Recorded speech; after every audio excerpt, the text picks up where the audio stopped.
Nabi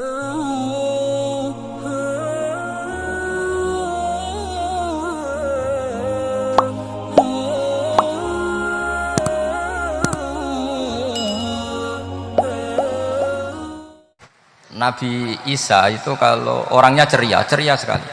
Pernah ditegur sama Nabi Yahya, mali aroka dohikan ka'annaka amin tamin makrillah. Saya melihat kamu kok selalu senyum ceria, seakan-akan tidak ada adabnya Allah. Terus Nabi Isa balas ke Yahya, mali aroka abisan ka'annaka ayistamin rahmatillah. Kamu kok merengut terus, koyok ning donya ora ana rahmat. Jadi kamu milih mana? Senyum terus apa merengut terus? Partainya hanya dua, Nabi Yahya sama Nabi Isa. Jadi khazanah itu banyak. Untuk melawan penyakit itu ketakutan itu bahaya, karena bisa mengganggu imunitas tubuh. Orang harus percaya diri, harus pede. Meskipun harus hati-hati, tapi harus tetap pede. Dengan demikian imunitas tubuh kita terjaga. Jadi ya sudah seperti itu. Semua orang punya cara untuk menjaga diri masing-masing. Kemudian tentang Mbah Ahmad Siddiq, saya tahu banyak karena dulu saya masih ingat, ini sekaligus ijazah pada cucu-cucunya. Kalau sama anaknya tidak berani saya. Sama cucu-cucunya. Saya masih ingat Mbah Ahmad Siddiq itu sangat loyal sama yang namanya negara. Kita tahu beliau adalah termasuk orang yang bintang ketika Muktamar Situbondo, ketika NU pertama kali nerima asas tunggal, yaitu Pancasila. Kayak apa ulama-ulama kita? Ya mulai Mbah Ahmad Siddiq, Mbah Ali Maksum, Gus Dur, Mbah As'ad, semuanya lah, termasuk Mbah Mun, semuanya loyal sama negara, sehingga NU menerima asas tunggal. Itu saya masih ingat karena bapak dulu perwakilan dari NU cabang Lasem. Beliau pernah ngundang Mbah Ahmad Siddiq di sini, zaman itu zaman Pak D. Dzufar, ikut ngundang ke sini, bapak saya. Itu saya menangi beliau ngisi pengajian di hallnya buyut saya, Mbah Umar bin Arabi. Jadi saya ini zuriyahnya Mbak Umar bin Arabi, sama dengan keluarganya Ki Hamid Pasuruan. Itu beliau cerita bahwa kemenangan Islam itu tidak harus kita yang menang kangelan. Kadang Allah bikin orang lain yang kangelan, kita yang ikut menang. Jadi dulu kata beliau, banyak ulama ketika kita diserang Jepang, saya masih ingat, saya karena pas itu ikut ke Lasem, karena saya santri sarang, Mbah Mun ngisi di Lasem, saya ikut di Lasem, karena saya masih keluarga. Itu ulama-ulama itu mimpi dibacakan ayat, ghulibatir rum fi adnal ardi wa hum mim ba'di ghalabihim sayaghlibun fi bid'i sinin lillahil amru min qablu wa mim ba'du wa yawma idzi yafrahul mu'minun. Itu dulu itu ada pertarungan besar antara kerajaan Romawi dan kerajaan Persia. Kita tahu Romawi itu Nasrani. Saya ulang lagi, Nasrani. Nasrani itu percaya adanya Allah, adanya Tuhan, dan percaya adanya kitab samawi. Sementara musuhnya itu Persia, orang yang tidak bertuhan, tidak berdasar kitab samawi. Ketika Persia mengalahkan Romawi, itu orang Islam ikut susah, karena terus dibully sama orang-orang kafir Mekah. Orang kafir Mekah adalah orang yang tidak punya kitab samawi. Katanya orang kafir Mekah, iku lho balamu, jute duwe kitab, jarene di hubungan mbek langit, nyatane perang keok, paling kon yo podo. Jadi ada analogi bahwa kalahnya orang Nasrani itu dianggap simbol kekalahan orang yang bertautan atau berhubungan dengan langit. Akhirnya orang Islam susah. Saking susahnya orang Islam sampai Abu Bakar itu tanya, ya Rasulullah, lalu orang Romawi menang itu kapan? Terus ada surat turun, fi bid'i sinin. Ya kira-kira 3. Abu Bakar pas itu belum alim-alim amat. Jadi ngartikan 3 itu ya 3 betul, sehingga beliau masyhur itu. Cara Jawa totoan itu kimar. Pokoknya nanti Romawi pasti menang 3 tahun lagi. Akhirnya ketika datang itu taruhannya dengan 10 unta. Datang ke Rasulullah, Nabi menjelaskan, "Lho ndak. Bid'u itu mabena salas ilatis itu 3 sampai 9. Kamu jangan bilang 3." Ya sudah, taruhannya ditambah. Taruhannya ditambah sampai 100 unta. Tapi pembuktiannya enggak 3 tahun, tapi nunggu tahun. Sampean jangan tanya, berarti dulu pernah taruhan halal.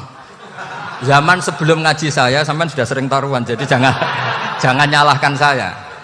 Nanti itu ada ilmunya, namanya nasah apa? Mansukh. Dan taruhannya Abu Bakar tidak kayak sampean. Taruhan yang sangat-sangat demi Islam, bukan demi hadun nafsi. Betul. Ketika tahun ke-7 orang Islam itu menang. Gila ya, tahun 9 itu umat Islam menang. Menangnya umat Islam mengalahkan musyrik Mekah itu di Badar. Romawi mengalahkan apa? Persia. Gara-gara Romawi mengalahkan Persia itu cara berpikir orang itu rubah. Ternyata langit itu ada, kekuatan langit itu ada.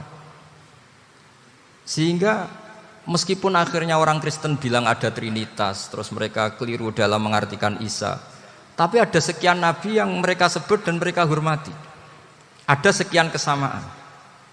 Sehingga dalam Islam, saya ulang lagi, dalam Islam, andai kan disuruh milih orang komunis sama orang Nasrani, Islam tentu sama-sama kerjasama, milih sama yang Nasrani, karena ini ahli kitab, kerjasama loh, bukan milih menjadi Nasrani. Nanti kalian salah paham, senangannya terus bully, itu semangatnya pasti hasad. Nah, terus lalu relevansinya dengan Indonesia gimana? Wa yauma idzi yafrahul mu'minun, ketika orang Romawi yang punya kitab samawi mengalahkan Persia yang tidak punya kitab samawi, itu orang Islam ikut bunga, ikut gembira. Itu semua kiai banyak yang mimpi seperti itu. Ini cerita Pak Ahmad Siddiq, saya dengarin. Ternyata betul, Jepang itu nggak dikalahkan Indonesia. Jepang, Hiroshima dan Nagasaki dibom oleh apa? Sekutu. Akhirnya Jepang pulang. Pas Jepang pulang, Indonesia merdeka. Itu dulu kiai-kiai sudah nakwil bahwa menangnya Indonesia itu tidak harus mengalahkan penjajah. Pokoknya nanti penjajah ada yang mengalahkan. Jadi orang Islam zaman itu tidak bisa mengalahkan Persia. Yang mengalahkan itu Romawi. Tapi orang Islam ikut gembira. Itu sebenarnya wa yauma idzi yafrahul mu'minun binasrillah. Jadi orang itu cara berpikir Quran itu beda. Sehingga saya ini cerita ke cucu-cucu Mbah Siddiq karena ya nasabnya sama sampai saya, karena sama-sama sampai Mbah Sambu. Bedanya keluarga saya lewat Mbah Abdul Azim, kalau yang keluarga sini lewat namanya Mbah Yusuf. Itu saudara sama Mbah Abdul Azim, sama-sama sampai Mbah Sambu. Tapi keinginan saya tentu bukan sekedar silaturahim gagah-gagahan diceluk Gus. Celuk Gus repot. Nak ora alim ra pantes. Nak beling ra pantes. Salam template 1.000 jaluk swarga. Aduh. Tuhan. Kok mentalane 1.000 jaluk. Kamu nginep di hotel 100.000 itu tidak cukup, apalagi untuk bayar apa? Surga. Itu enggak sopan sekali. 1 juta ya enggak bisa itu. 100 juta juga enggak jelas juga. Terus sampean mendingan enggak usah salam template. Malah nggak mungkin masuk surga kalau. Jadi dulu yang namanya zuriyah, sampean tenang saja, nasab sampean tidak kalah dengan kita, karena nanti setelah di kuburan itu gus-gus itu nggak penting. Semua kalau ditanya bapak kamu siapa, jawabannya siapa? Nabi Ibrahim. Sudah parmin parlan hilang semua, sudah aman pokoknya nanti, karena kalau nanti ditanya malaikat bapak kamu siapa, jawabnya Nabi siapa? Ibrahim. Makanya saya itu pemuja Allah yang serius. Sampean ya pemuja Allah, tapi kan kadang kurang alim. Saya ini pemuja Allah serius. Saya itu kalau ngaji, ya ngaji biasa belajar, itu sering nangis seneng. Misalnya saya baca tadi, Miftahul Jannah la ilaha illallah, luang kunci kok dikasihkan. Kita ini masuk neraka gak pantas, enggak bawa kuncinya kok masuk. Harusnya kita ini masuk surga, kita kan pegang kunci surga, gak pegang kunci neraka. Maka aneh kalau kamu masuk neraka itu aneh. Coba kita pegang kunci surga apa kunci neraka? Tapi kadang teman saya neraka ora ono kuncine. Karena tidak ada pintunya. Terus saya bilang, kamu kok tahu? Memangnya mau ke sana, kata saya. Saya tidak punya rencana tahu neraka. Karena nanti di antara syafaatnya Quran itu orang kalau mau masuk neraka tidak jadi. Ya nggak apa-apa ya, diatur sendiri. Jadi di antara syafaatnya Quran itu orang nggak jadi masuk neraka. Jadi syafaat itu ada 2, dari neraka diangkat ke surga, dan itu bisa lama itu. Tapi kalau syafaatnya Quran itu yang belum masuk neraka supaya nggak jadi masuk Karena neraka juga punya aturan, dia juga kena aturan fikih. Jadi, lo betul ini, saya ada guyon. Jadi kena konstitusi apa? Fikih. Sama tak ceritani syafaatnya Quran itu ada orang tuh beling itu fasik. Itu dia hafal surat Tabarok, hafal betul. Tabarakalladzi biyadihil mulku wa huwa ala kulli syai'in qadir alladzi khalaqal mauta wal hayata. Pertanyaannya gini, boleh enggak orang menginjek surat Baqarah? Boleh enggak? Enggak. Padahal orang hafal Quran itu artinya ayat itu ada di hatinya. Fa inna wa ta'ala la yu'adzibu qalban wa al-Qur'ana. Allah tidak akan menyiksa hati yang menyimpan Quran, yang jadi flash disknya Quran, yang jadi rekaman Quran. Singkat cerita orang ini hafal. Pas ketemu Mungkar Nakir prosedur kan, ini orang fasik mau diantemin sama Mungkar Nakir. Prosedur ya, dia kan prosedur standar. Si surat Tabarok akhirnya menjelma jadi seseorang yang gagah berani. Kamu nggak boleh nyiksa orang ini. Saya ini kalamullah. Kalau kamu nyiksa dia berarti nyiksa saya. Kamu berani sama kalamullah? Wah ya tidak berani jadi Mungkar Nakir. Tapi orang itu nakal, harus saya gebukin. Tapi kata Quran tadi, tapi saya di situ pasti kena saya. Oh debat, nggak ada lajnahnya ini nggak ikut.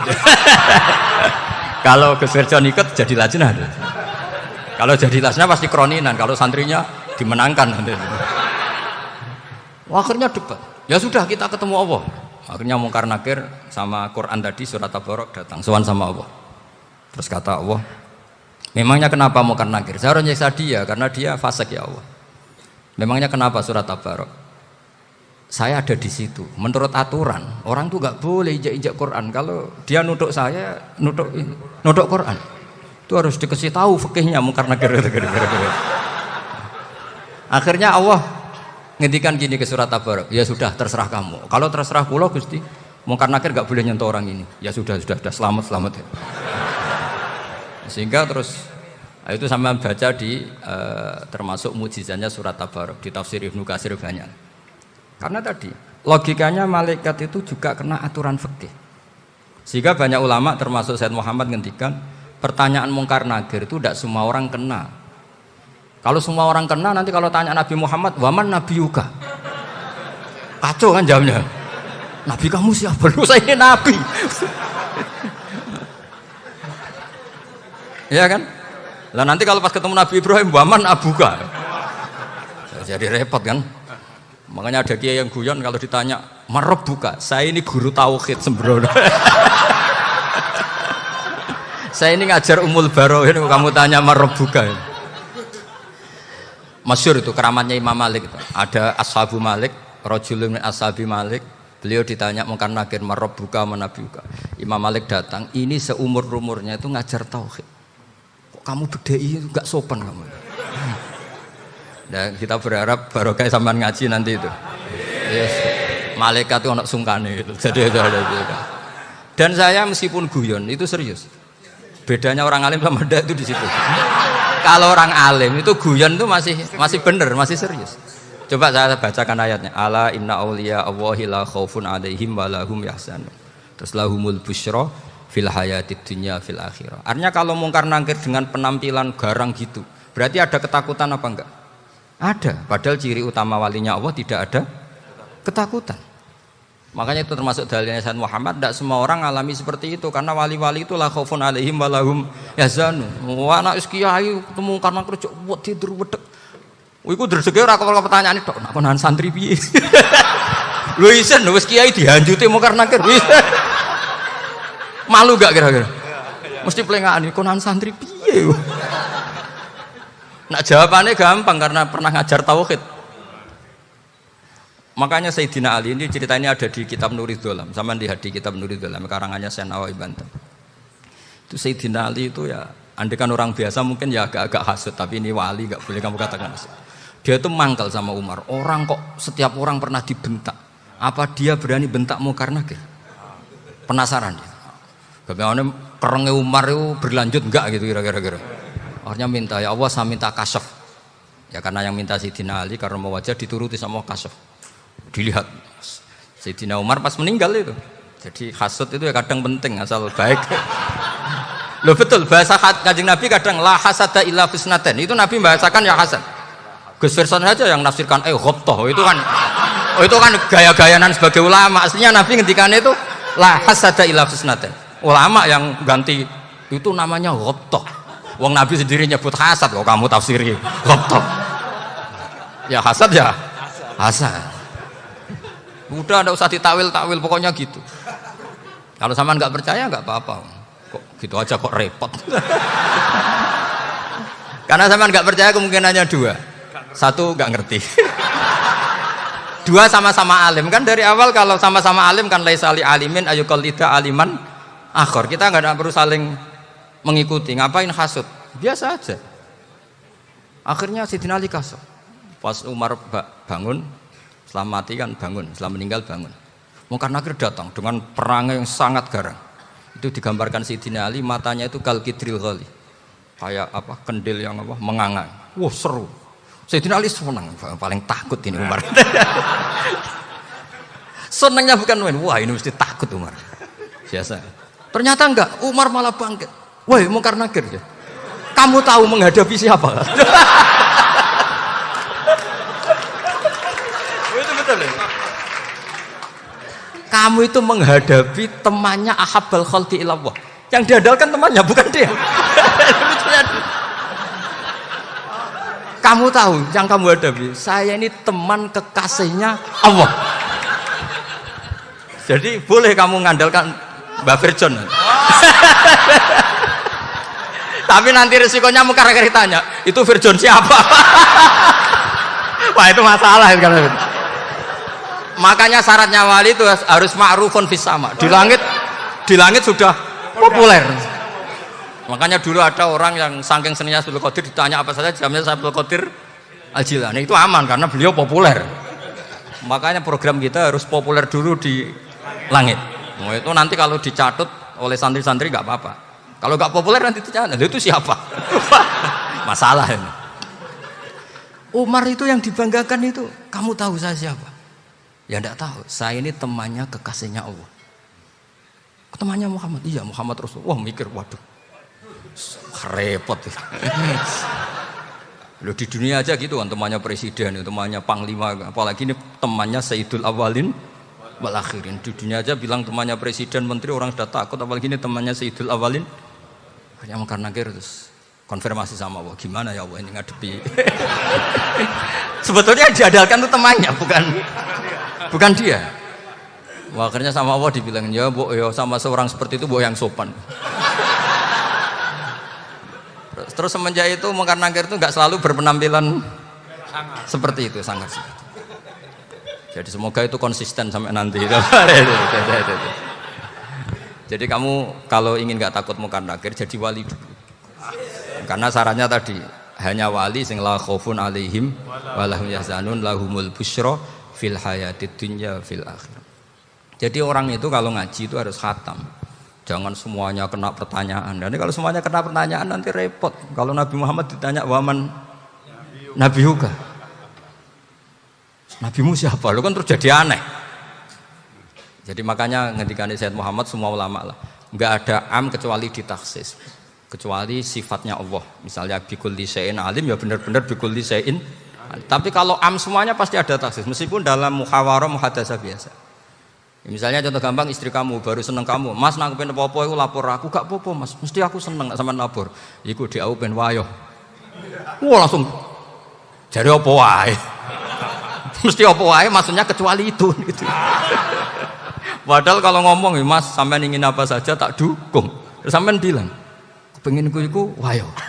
Kira-kira disetujui apa enggak? Sama seperti kita kalau punya teman akrab, wes nang omahku gak apa-apa, anggap ya omahmu dewe. Terus mlebu-mlebu kamar. Jadi tidak ada am kecuali ditaksis. Artinya kalau ada cerita bahwa orang mati pasti ngalami ditanya Munkar Nakir, itu pasti ada am yang ditaksis. Itu pasti juga dialami para anbiya, para auliya. Karena ciri utama wali itu la khaufun alaihim walahum yahzanun. Kemudian saya yang mau cerita ya, supaya sampean bisa menghadapi dunia global ini, tak bawa tafsir Munir termasuk tadi. Kenapa orang Islam, Rasulullah SAW itu lebih senang kalau yang menang itu orang Nasrani Romawi, ketimbang yang menang itu orang Faris, dalam hal ini ateis. Karena orang ateis itu lebih ngeri.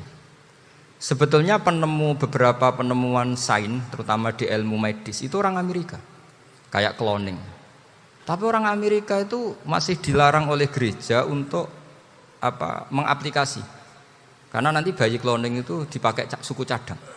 Di Amerika masih ditentang oleh fatwa-fatwa agama, baik Islam maupun Kristen. Tapi di Cina itu dipraktekkan. Karena nggak ada halangan agama. Di Cina itu biasa ada kondom diolah lagi jadi alat-alat aksesoris.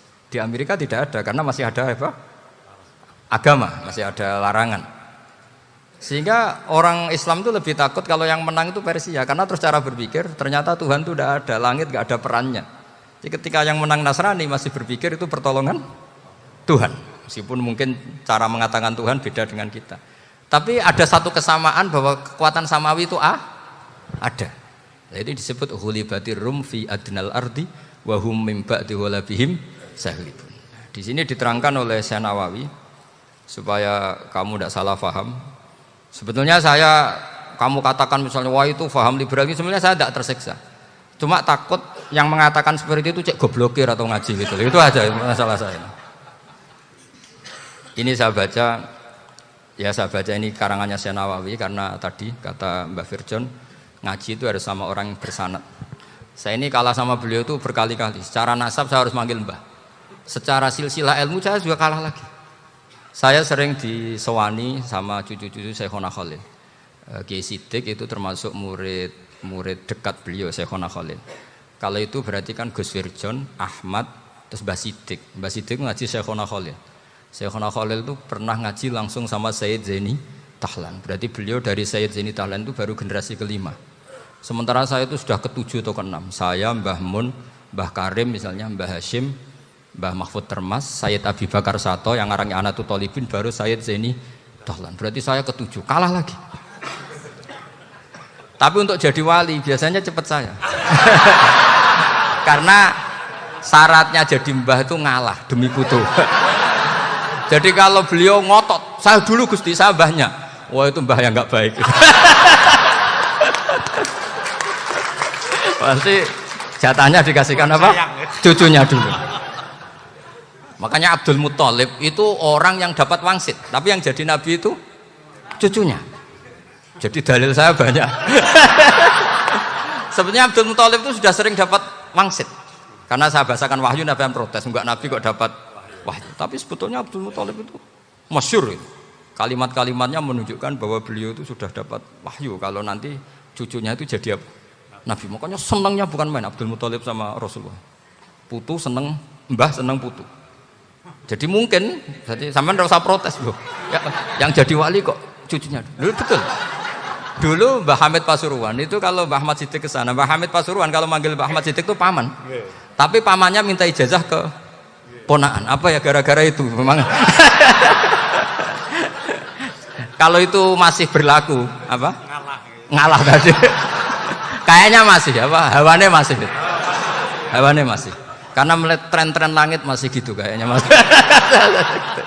Masih itu. Ya, tapi mbahnya tetap dapat jatah, tenang saja nanti. Tapi memang sebaiknya mbah itu legowo.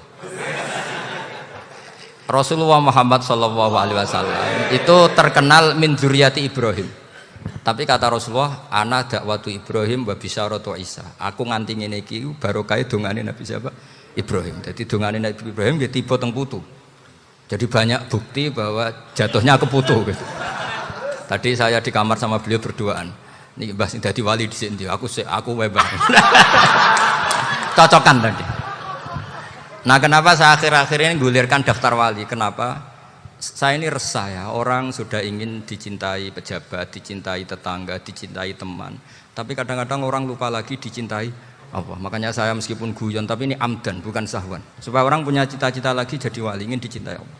Kita ini terlalu lama ingin dicintai makhluk, Mbok yau naik kelas sedikit lah. Ingin dicintai Allah Subhanahu wa Ta'ala. Meskipun saya guyon, tapi tadi guyon saya tuh lebih serius ketimbang serius Anda.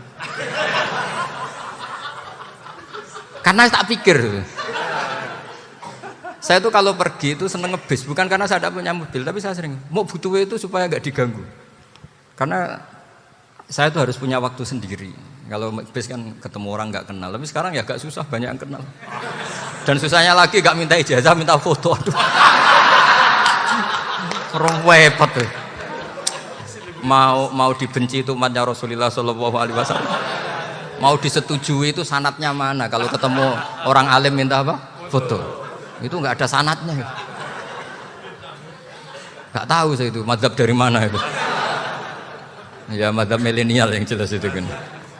Ini tak baca ya biar dapat. Karena ini kenangan saya sama Mbak Ahmad Siddiq. Saya masih ingat betul beliau ngisi hallnya Mbak Abdullah bin Umar, berarti abahnya Mbak Hamid. Karena mbah saya itu Fatimah binti Khalid bin Umar. Kalau Mbak Hamid itu Hamid bin Abdullah bin Umar. Itu saya masih ingat betul zaman itu Mbah Hamid setiap hall di Lasem itu rawuh dan saya derek mbah saya karena masih misanan datang ke Lasem. Itu beliau pas itu ngisi sama Mbah Mun. Mbah Mun masih muda, Ki Ahmad Siddiq sepuh senior. Itu beliau cerita bahwa dulu ketika Indonesia dijajah Jepang itu para kiai mimpi dibacakan ayat Ghulibatir Rum fi adnal ardi wa hum min ba'di ghalabihim. Terus ada kiai yang tanya, takwilannya gimana? Ya nanti Jepang pulang bukan karena kita yang mengalahkan, tapi Jepang ada yang mengalahkan sendiri, meskipun tidak kita.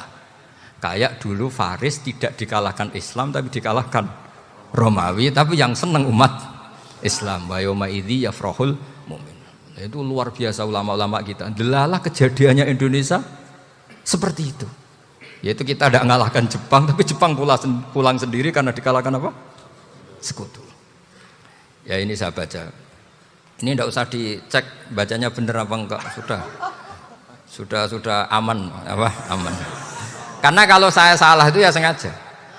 Artinya ya sengaja, ya biasa maksudnya. Saya kemarin ngisi di Pondok Peloso, di Pondok Al Munawir Jogja. Salah itu ada dua, ada salah yang memang benar-benar salah. Itu enggak apa-apa, bisa dimakfu. Karena mesti sangke wong goblok salah yang terus itu. Ada salah bawaan ilmu, itu repot tuh dadaninnya. Karena misalnya kita yang biasa belajar qiraah sab'ah wayah sibuhu, mesti diulang lagi wayah sabuhu. Karena qiraahnya Imam Asim itu hasibah yah sabu bifathis sin. Sementara kita kalau ngaji kitab kulino yahsibu. Sehingga kita yang biasa belajar sab'ah itu kalau baca kitab itu kayak orang bingung.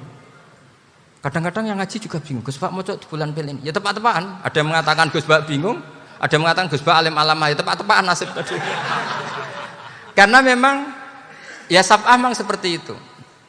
Misalnya kufuan itu Imam Asim baca kufuan. Tapi beliau punya murid namanya Syu'bah. Itu kalau baca kuf'an. Makanya kita itu, ini kan khataman Quran ya. Jadi saya menyinggung sedikit tentang qiraah sab'ah. Tadi beliau juga sudah tak kasih kitab saya Hifdzuna Liyadal Mushaf. Sama tak ajari latihan sab'ah. Memang angel ya. Makanya yang nggak bisa itu wong pinter. Sudah tahu angel ya nggak usah diteruskan kan. Orang menghindari barang angel itu pinter apa goblok? Pinter. Berarti wong goblok pinter. Saya tuh makanya sama orang goblok tuh respect. Jadi orang alim tuh angel apa gampang? Angel. Menghindari barang angel pinter apa goblok? Loh, orang menghindari barang angel pinter apa goblok? Pinter. Berarti wong goblok pinter. Jadi saya sama orang-orang goblok itu respect. Sudah tahu jadi orang alim angel ya barang angel ya harus dihindari. Makanya saya ini insya Allah umatnya Nabi yang termasuk yang terbaik. Amin. Karena mencintai umatnya Nabi termasuk yang goblok. Waduh, itu tidak gampang itu. Ya, karena tadi sudah tahu ya. Seperti itu loh orang naik panjat pinang. Itu yang naik karena ingin hadiah. Yang nonton sudah tahu wah licin kok dinaikin mau keplodok ya. Tapi orang sepakat yang nonton juga pinter karena sudah tahu ribet kok. Tuku yang pasar kena lah opo menek. Sama juga gitu. Ngalim tafsir angel, ngalim fikih angel. Tapi karek ngaji ngerekam kan gampang. Itu pinter apa goblok? Pinter. Iya. Makanya kula niku mbok burohno ngono tok. Saya tadi dinasihati Mbak Firjon muga-muga hati saya selamat.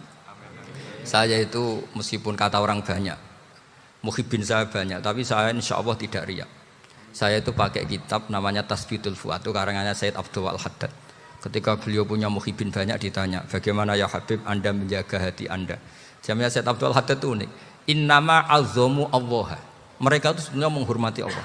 Cuma butuh sarana, dan itu saya. Jadi saya tahu sampean semua itu mencintai Quran. mencintai sunnah Rasul, mencintai hadis-hadis Rasul. Cuma sampean kan karena nggak paham, terus manfaatkan saya. Jadi sebenarnya saya ini korban, korban. Jadi saya mau riak gimana? Korban kok mau bangganya di mana tuh? Coba sampean misalnya ngaji tafsir, belajar sendiri kan susah, terkibnya susah, maknanya susah, bahkan beli kitabnya kadang nggak kuat. Loh, untuk jadi alim tafsir itu kan harus beli kitab. Loh, saya sering belajar kitab itu jutaan. Tafsir Tobari, saya pernah beli kitab Fakhrur Razi itu berapa coba? 27 jilid.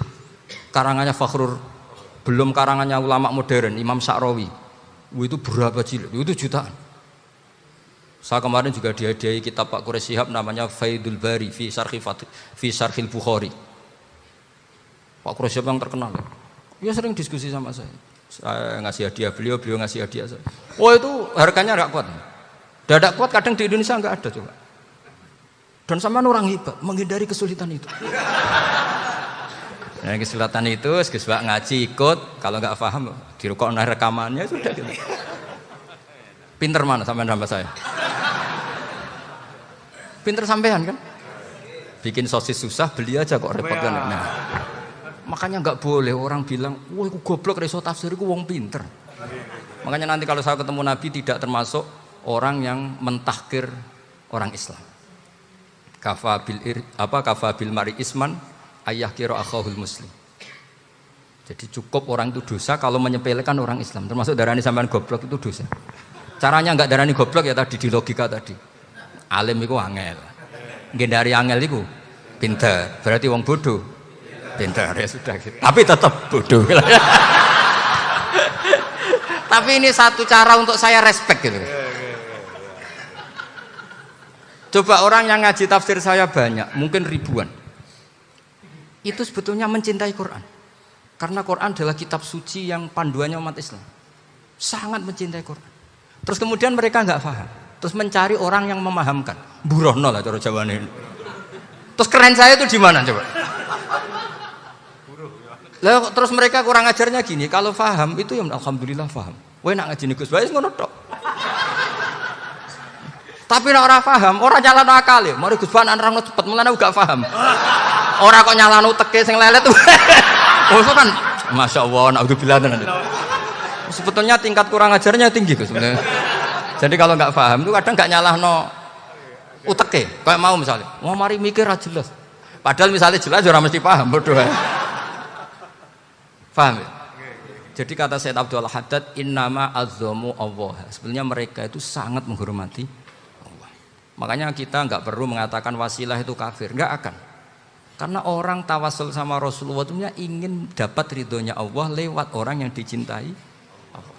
Kita mencintai wali sebenarnya, wah itu kekasih Allah. Kita mencintai itu karena mencintai Allah. Sama seperti gini, kamu mencintai kangkung apa enggak? Sebenarnya sama sekali enggak. Tapi kamu ingin sehat, ada asupan gizi. Kamu ingin tubuh kamu sehat, butuh asupan gizi. Kemudian kamu makan kangkung. Apa terus kamu cinta kangkung? Kan enggak. Cinta kesehatan kamu sama. Orang yang mencintai saya sebenarnya ingin kepuasan rohani. Saya kan termasuk kiai yang torekonya gampang. Ini swarga, kan akhirnya penggemarnya banyak. Coba kalau kamu neraka. Jadi sebetulnya Anda mencintai kepuasan Anda sendiri. Nah, saya ini korban. Makanya untuk masuk surga cepat saya, korban itu cepat. Da'watul mazlum la turaddu kan gitu. Laisa bainahu wa bainallah hijab. Jadi saya kalau donga langsung seret langit. Karena mazlum. Saya sinau tafsir itu Pak, sampean bayangkan ada tafsir itu sudah 27 jilid. Sekarang Fakhrur Razi itu bulatnya bukan main. Karena dia ahli filsafat. Bulatnya Masya Allah. Sudah gitu sinau Jalalain kadang dikomen oleh Sawi. Sudah kita percaya Jalalain boleh dibuli Sawi.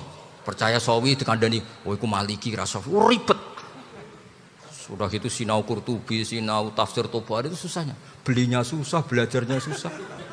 Padahal saya punya keluarga, punya istri, punya anak. Bayangkan kalau istri saya rewel kayak istri sampean. Wah itu, tapi alhamdulillah enggak. Sama sekali enggak. Allah sudah memilihkan, wah ini bahaya kalau punya istri rewel.